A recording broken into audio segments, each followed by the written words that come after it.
Olá, muito boa noite. Começando o nosso Cuidando de Você. Obrigado pela sua participação, obrigado por estar conosco na audiência no nosso programa, sempre acompanhando pela TV Rio Doce, canal 6.1 TV aberta e também pela TV a cabo, canal 10. Acompanhe também pelo nosso Facebook, estamos ao vivo no Facebook. Não pode acompanhar pela TV? Acompanhe pelo celular, pelo tablet, pelo computador, através da nossa página da TV Rio Doce no Facebook. Inclusive fica gravado o programa para você poder compartilhar também. O YouTube também depois sobe esse programa para você poder compartilhar. E a gente sempre fala, né? Compartilhe sempre, compartilhe sem moderação, porque as informações que temos aqui são muito importantes e podem salvar vidas.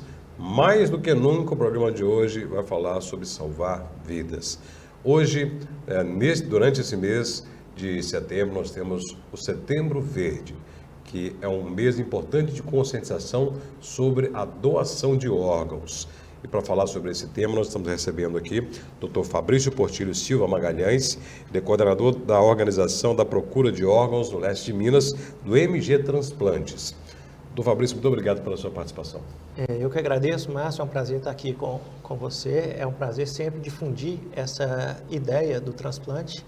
Essa é uma das nossas funções e a gente está sempre trabalhando para poder obter, aumentar a quantidade de doadores de órgãos. Pois é um assunto que muito tempo, e ainda é bem difícil de se tratar, se torna um pouco tabu, mas nada mais importante de falar, de desmistificar, de jogar a luz sobre, porque o objetivo de toda a campanha, de todo o esforço que é feito, é conscientizar as pessoas sobre a importância de doar órgãos, né? De se manifestar aos familiares, a família decidir pela doação de órgãos, se for o caso, ainda mais nesse mês de setembro, né, que é o mês de conscientização, e no momento em que estamos com um assunto bem efervescente, que é a questão que envolveu o apresentador Fausto Silva, né, que recebeu o transplante de coração, recebeu um coração e estava na fila e em pouco tempo ele acabou sendo transplantado. E também teve o caso do MC Marcinho, né, o funkeiro MC Marcinho, que estava na necessidade de receber também, mas ele acabou não tendo a oportunidade de ter concluído esse transplante e acabou falecendo. Mas é uma oportunidade de falarmos sobre o assunto. E o MG Transplante tem esse objetivo, né? É de conscientizar sobre a importância da família decidir e de captar. O papel do MG Transplante é isso, né? É fomentar essa captação, né? Exatamente. Então foram 2 casos de repercussão nacional, estavam na mídia aí durante as últimas semanas, né? Um com desfecho favorável e outro nem tanto. Mas a nossa busca por órgãos é contínua. São várias etapas, né? Desde do trauma, desde que o paciente tem um trauma, um AVC, que é uma lesão que vai levar ele à morte, até pegar esse paciente, separar os pacientes que têm prognóstico dos pacientes que não têm prognóstico, né? Que o cérebro dele parou de funcionar e que ele pode ser um doador. Então, são várias etapas. Em cada etapa dessa, a gente vai perdendo uma quantidade determinada de doadores, né? Isso já é esperado. E a última etapa, que é o consentimento familiar, que você disse aí que é tão importante, né? A gente precisa ainda da assinatura de um familiar de até 2º grau para autorizar a doação de órgãos. E essa parte a gente pode trabalhar com informação, com o seu programa, com palestras, realmente educação para aumentar a taxa de captação de órgãos. O MG Transplante ele funciona como esse fomento da captação, da conscientização, e ele é dividido em setores, né? Valadares faz parte de um centro que abarca aí uma região muito grande, né? Sim. As listas de receptores, né, são estaduais. O MG Transplante fica sediado em Belo Horizonte, mas ele dividiu o estado em OPOS, né, em organizações de procura de órgão, para poder a gente chegar mais perto mesmo de onde os pacientes que são doadores de órgãos estão. Então, a gente trabalha diariamente dentro dos hospitais, os hospitais principalmente que têm leito de ventilação mecânica e UTIs, porque é lá que estão os pacientes que vão evoluir para a morte cefálica. Então, tão logo a gente perceba que um desses pacientes evoluiu para a morte cefálica, a gente auxilia os hospitais a fazer o diagnóstico e, após o diagnóstico, a gente vai abordar a família sobre a vontade dela de ser doadora de órgãos ou não. A nossa região é uma região que tem perto de 1.200.000 habitantes, é uma região bem grande e a gente toma conta dessa região aqui do leste de Minas. A gente vê hoje que a fila de pessoas que esperam, né, pela doação de órgão, ela é muito grande, né? Tem informação que, se eu estiver errado no correio, 65 mil pessoas em todo o Brasil, em torno. Em Minas Gerais, há números específicos? Por volta de 10% da fila do Brasil está em Minas Gerais. Então, se tem 60 mil brasileiros na fila, em Minas Gerais devem ter por volta de 6 mil. Os dados de março, no final de março, tinham 6.080 mineiros na fila do transplante. Fila não, vamos usar o termo correto, sim, que é lista, né? Porque a fila essa lista tem critérios pré-definidos e um não é concorrente direto do outro. Não é, a fila demanda posição, né? Isso. Então a doação de órgãos, ela não é pela posição nessa lista ou na chamada fila, né? Tem mais fatores. Sim, né? Em condições de igualdade, o tempo é sim um fator que é muito importante na decisão de quem vai receber o órgão, né? Que a gente tem menos órgão do que o número de pessoas na fila. Mas não é o único fator. Vamos falar sobre isso ainda, mas em termos dessa chamada lista ou fila, que popularmente se conhece, né, mas vamos tratar de lista, né, Valadares, em Minas Gerais, quem está nessa lista, ela faz parte de uma lista nacional, não é isso? Não, a lista é estadual, né? A lista é estadual. O órgão quase nunca atravessa uma fronteira. Tem os critérios de urgência nacional, que um paciente pode virar urgência nacional e aí ele tem uma prioridade imediata, né? Esse paciente que está na iminência de morrer. Mas, de maneira usual, o órgão não atravessa a fronteira. Fronteira estadual que eu estou falando, né? Fronteira nacional nunca. Qual a equipe, né? Eu sei que é uma equipe multidisciplinar. Qual a equipe que forma? Nós ficamos ali ao lado da entrada do Hospital Municipal, no mesmo prédio que o Hemominas funciona, na verdade. E nós temos uma equipe de plantão 24 horas por dia e nossa equipe é composta por médicos, psicólogos e enfermeiros, cada um com a sua função pré-definida dentro da OPO, para a gente fazer girar essa engrenagem da doação. Na verdade, não existe transplante sem doação. Nós somos o primeiro passo desse processo, dessa complexa engrenagem, porque se a gente não conseguir ofertar o órgão numa ponta, lá na outra ponta o paciente não vai recebê-lo. Em que momento a equipe começa a atuar quando há alguma situação de possibilidade de doação de órgãos? Certo. Nós recebemos notificações e também fazemos a busca ativa. A busca ativa é uma técnica de percorrer todos os leitos de UTI, seja presencial, nas que são dentro da cidade, seja via contato telefônico, nas UTIs que estão na nossa região, mas estão fora da cidade. E quando a gente identifica um paciente neurológico grave, aquele que tem potencial de evoluir para a morte encefálica, a gente não pode chegar atuando em cima desse paciente. Ele é do hospital, mas a gente está ali para prestar atenção, para ver se realmente ele vai evoluir para a morte encefálica, para, caso isso aconteça, a gente não perca tempo entre a morte encefálica e a concretização do diagnóstico dessa patologia. Enquanto isso, quando há essa comunicação e para a evolução, e quando há evolução para a morte encefálica, a partir dessa comunicação, tem a parte talvez mais sensível dessa situação, que é a autorização da família. A condição sine qua non para que o órgão seja retirado de uma pessoa para a doação é realmente a liberação, a autorização da família? Sim, sim. A legislação brasileira, né, é uma legislação moderna, ela vem de 2017, e ela obriga que um familiar de até 2º grau autorize a doação de órgãos do seu ente que acabou de falecer. Então, não há outra forma de ser um doador em condição de morte encefálica, a não ser que a sua família autorize. Existe aquela identidade antiga de 2022, a nova identidade também. A identidade antiga era de 2002. Sim. A identidade nova, a partir de março de 2022, ela te dá o direito de fazer alguma observação no verso. Entre as observações que você pode colocar lá é que você é doador de órgãos, mas isso não tem valor legal. A sua família vai ser abordada caso você morra em condição de ser um doador de órgãos e os órgãos só serão retirados se ela autorizar. Todo paciente que apresenta coma e que não tenha reflexos de tronco cefálico, ele tem que ser avaliado para a morte cefálica, seja ele doador de órgãos ou não. Eu estou falando isso porque alguns pacientes já apresentam contraindicação absoluta e eles também têm o direito de ter o diagnóstico de morte cefálica, certo? Então, o diagnóstico de morte cefálica é feito. Depois disso, nós vamos avaliar se ele é um possível doador para abordar a família, certo? Então, são duas coisas diferentes. O hospital faz o diagnóstico, nos comunica que a notificação é obrigatória e, a partir daí, a gente trabalha com a família, né? A gente tem psicólogos e enfermeiros, a gente aborda essa família para saber o interesse dela em doar órgãos.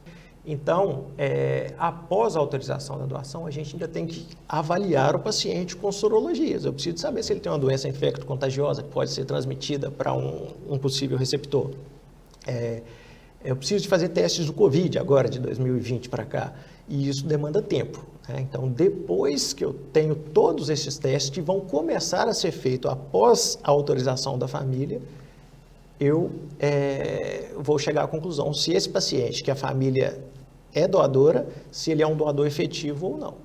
E o gargalo aí é o tempo, né? Na verdade, esses pacientes são muito graves, são pacientes instáveis, e a gente acaba perdendo uma parcela desses possíveis doadores por questões logísticas e por questão de tempo. E, além disso, a família autorizou, né, a autorização, né, e tem questões burocráticas, tem documentos, tem... Sim. Então, logo a família seja comunicada do óbito, nós vamos entrar em contato com ela. Se ela for uma família doadora, nós vamos começar a preencher a documentação, né? Então, eu preciso de um parente de até 2º grau. O que é isso na prática? É um pai, mãe, irmão, irmã, vô e neto, junto com o cônjuge, né? Sim. Então, são esses que podem autorizar a doação.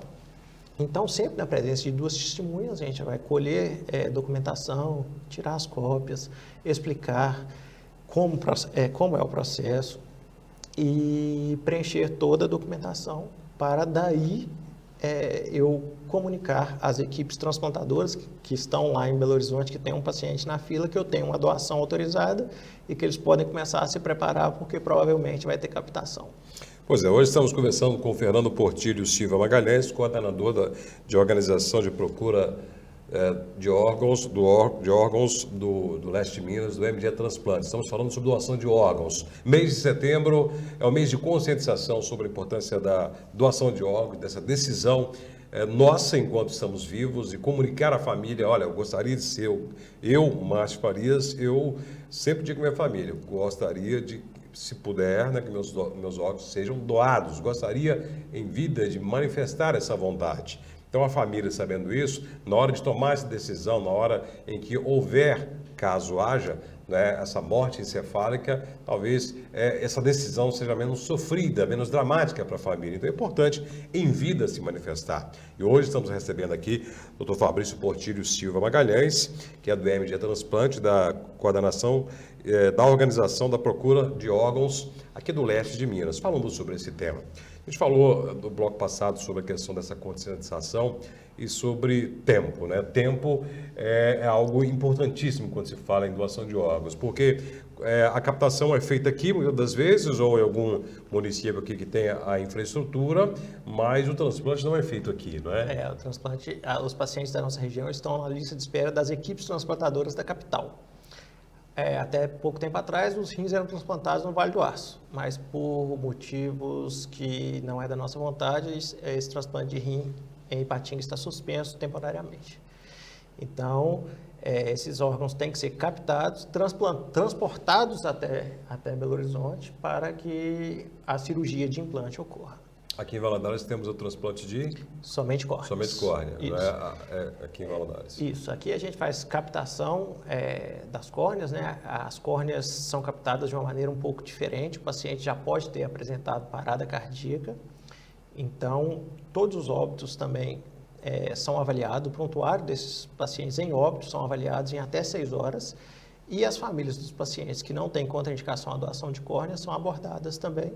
Só que é uma situação completamente diferente, né? É uma situação onde o coração já parou, a família já está mais conformada às vezes, e mesmo assim a gente tem uma taxa de recusa considerável, né? Então, assim, não dá muito para entender. E essa retirada não é feita pela MG Transplante, né? E nem por médicos aqui de Valadares. Somente as córneas são Só as realizadas. córneas, nesse caso, que Valadares faz esse transplante. Isso, mas as equipes que têm os pacientes inscritos em lista, elas são contempladas e se organizam para vir buscar os órgãos. Então, podem ser várias equipes, que são vários órgãos. Várias equipes, né? Na verdade, um doador, né, pode doar. Vamos lá, vamos pensar no doador que a gente vai ter o aproveitamento máximo dele, vamos dizer assim. Então, nós vamos aproveitar coração, fígado, rins e pâncreas. Então, nós temos pelo menos aí três equipes diferentes que vêm a Valadares, né, para poder cada uma retirar o seu órgão e levar para o seu doente que está lá na sua lista. Tempo, né? Vamos falar órgãos e tempo. Né? Quanto tempo em que da constatação da morte, da retirada desse órgão, até o transplante ser efetivado? Pois cada órgão tem um tempo determinado que ele tolera, né? Então, o que limita o nosso tempo mesmo é o coração, que tem 4 horas entre ser clampado, ou cortar o fornecimento de oxigênio desse órgão, colocá-lo na solução de preservação, levar para um hospital onde um paciente já está com o peito aberto, né? Fazer as anastomoses vasculares que eu preciso de fazer e fazer esse coração voltar a bater. Então, eu tenho 4 horas para o coração, o pulmão também tem um tempo semelhante. Fígado e pâncreas são 12 horas e o rim tolera um tempo maior de isquemia, podendo tolerar até 48 horas, sendo que os transplantes têm melhor resultado quanto mais rápido é esse tempo. Falando da nossa regional aqui, qual o tipo de doação são mais prevalentes aqui? Pois além disso, a gente tem limitações, né? Porque cada órgão também tem uma contraindicação, Sim. certo? Normalmente a gente não pega coração de pacientes acima de 50 anos. Sim. Fígado eu já posso pegar de pacientes com idade indefinida. Então, às vezes, um paciente de 80 anos não é doador de coração, não é doador de rim e é doador de fígado. Então, a equipe do fígado vem e busca esse fígado. Por outro lado, doenças que são muito comuns, por exemplo, hipertensão e diabetes, a gente sabe que comumente essas doenças afetam o coração, né, as coronárias, né, e também afeta a função renal. Mas esse paciente pode ser um doador de fígado. Então, ninguém está descartado, a não ser que haja uma contraindicação absoluta. Então, a gente acompanha todos os pacientes de morte cefálica e vamos fazendo exames para que no final a gente possa escolher ou não. Além disso, né, a recusa por esse órgão é de responsabilidade da equipe transplantadora. Por quê? Porque às vezes pode haver um paciente em urgência. Então, eu te falei aqui, idade para doação de coração 50 anos. Mas se eu tiver um paciente em lista com critério de urgência em Belo Horizonte, pode ser que a equipe tope pegar esse órgão para ele. E ela tem autonomia para pegar esse órgão que a gente chama órgão com critério expandido e transplantar no cliente dele, se ele ver que é a última alternativa. E a sobrevida, garantir uma sobrevida para esse paciente. Exatamente. E aí nós falamos a questão do tempo e dos critérios, né? E aí nós desmistificamos, foi importante o doutor Fabrício falar sobre a questão de não é fila, lista. Né? E voltamos ao caso do Faustão, por exemplo. Sim, né? sim. Em pouco tempo do anúncio da necessidade de um transplante, ele acabou recebendo o seu coração. Né? Então tem vários critérios. Né? Vários critérios. Para um órgão, não quer dizer que pode atender a um que já está aguardando e não atende a outro. Talvez há mais tempo esperando, né? Na verdade, Márcio, tem um princípio do SUS, não é só do transplante, que é o princípio da equidade. A equidade é o seguinte, todos os pacientes têm direito ao atendimento que ele precisa, certo? Se você precisa de uma coisa simples, como uma retirada de uma lesão na sua pele, você vai tê-la no SUS, porque o SUS te garante isso. E se você precisa de um transplante de coração, você também vai tê-lo, né? São coisas completamente diferentes, né? De complexidade diferentes. Então, assim, ninguém acha ruim de estar na fila do pronto-socorro esperando para tomar um ponto numa lesão por um corte na mão e chegar o SAMU trazendo um paciente que sofreu um politraumatismo e esse paciente ser atendido primeiro que ele. Isso é equidade, Sim. certo? O primeiro eu vou atender o mais grave, vou salvar a vida dele, depois eu vou ir lá e vou resolver o seu problema Sim. também, porque você tem direito de satisfazer a sua necessidade, assim como o outro paciente. Então, nessa lista de espera do transplante, aqueles pacientes também que estão na iminência de morrer, eles têm prioridade.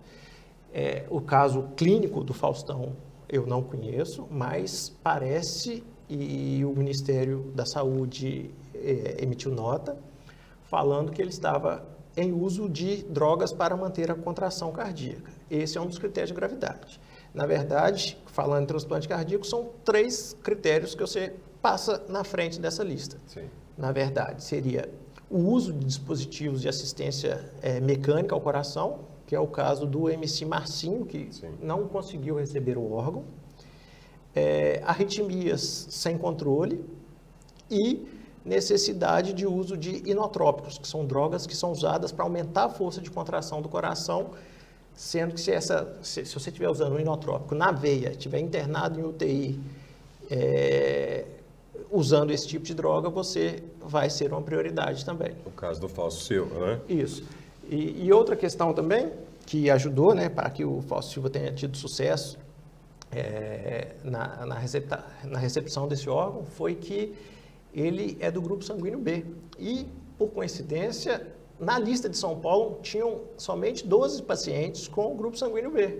Na verdade, na população em geral, 8% dos pacientes têm esse tipo sanguíneo. Então, mais um critério que favoreceu. Tinham 12 pacientes do grupo sanguíneo B, 4 estavam em critério de urgência. E dos 4 que estavam em critério de urgência, ele era o segundo por tempo. O primeiro, por algum motivo clínico, recusou e o órgão acabou sobrando para ele. Motivo clínico para a recusa é bom também esclarecer, né? Pode ser que esse paciente esteja infectado, tenha pegado uma pneumonia, estava desidratado no dia, teve alguma complicação. Falaram em recusa do paciente, não foi recusa do paciente, né? Normalmente não. Normalmente a equipe, você não oferta o órgão para o paciente, você oferta para a equipe. Sim. E a equipe de posse dos dados, de todos os dados do seu receptor e do órgão, ele vai escolher. Vai falar, não, esse coração serve para mim porque o meu paciente está no timing de tratar e o órgão tem uma condição boa. No caso do MC Marcinho, ele já ficou tão grave que ele teve que sair da lista, certo? Ele esteve na lista, mas ele se agravou tanto que ele não suportaria uma cirurgia de transplante, que é uma cirurgia de grande porte. O caso Faustão, né, é considerado uma grande providência, né? Foi abençoado realmente por tudo isso. E é bom lembrar que falaram muito sobre uma rede particular de doação, de captação e doação de órgãos. O Faustão teria sido beneficiado por ter muito dinheiro. Não existe essa rede particular, né? Não existe. A oferta de órgãos é feita pelo Sistema Nacional de Transplantes e as partes não conversam, certo? A parte que oferece o órgão entra por uma parte do sistema eletronicamente e a parte do receptor, que é a equipe de transplante, está em outro lado. Então, eletronicamente o órgão é selecionado e sai uma lista, um ranking. Até de forma automática, né? O ranking sai automaticamente, né? Então, para cada órgão, inclusive, tem seus critérios de urgência e tem seus critérios de seleção. Então, com toda a garantia da transparência disso, e os familiares às vezes pensam muito nisso na hora de decidir, né? Mas o que é mais importante dessa participação do Dr. Fabrício, desse programa, do Setembro Amarelo, de toda essa questão que envolveu Setembro Verde, nós estamos, foi bem lembrado, Setembro Amarelo é prevenção ao suicídio, né? Já estamos aqui. Né? É a questão de critérios, transparência. Faustão teve todo um conjunto de fatores que levaram ele a receber tão rápido. Há pessoas que acabam falecendo porque não conseguiram que esses fatores acabassem levando à rapidez. Né? Mas no caso do Faustão, sim. É uma pessoa famosa? Sim. Né? Por isso o caso ganhou muita repercussão. Mas há toda uma seriedade, toda uma transparência. E um profissional que está aqui, um médico que está à frente de uma equipe, está atestando isso. Por isso, né, a importância é que a família que tem a palavra final esteja consciente que é um método transparente, um método justo, um método correto e que vai salvar vidas. Pois é. Nós trabalhamos para fazer a engrenagem funcionar, né? Quando funciona, num caso de grande repercussão, ainda surgem dúvidas ainda sobre todo o processo, toda a lisura do processo, né? Mas a gente garante essa lisura. Fraude é impossível de acontecer, né? A gente tem visto cada bobagem aí na internet e alguns meios de comunicação, mas O que eu vejo como um grande sucesso, na hora que eu recebi a notícia no domingo, falei, nossa, que sucesso, foi fantástico, ele recebeu o coração no tempo hábil.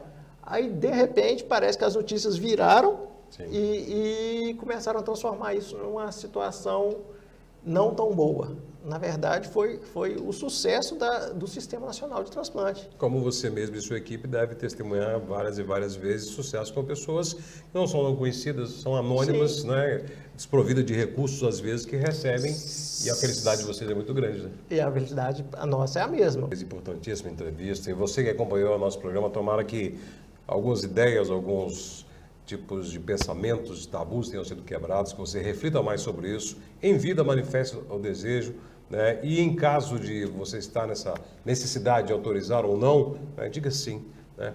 Pense, salve vidas, ajude nesse momento tão difícil. Muito obrigado pela sua audiência. O link fica disponível no nosso Facebook e também no YouTube. Compartilhe para muitas pessoas dentro e fora do Brasil, para você ajudar nessa campanha, acima de tudo, para aumentar, né, a doação, a captação e doação de órgãos no Brasil. Muito obrigado, cuidando de você, fica por aqui. Voltaremos no próximo programa com outro assunto importante para cuidar de você.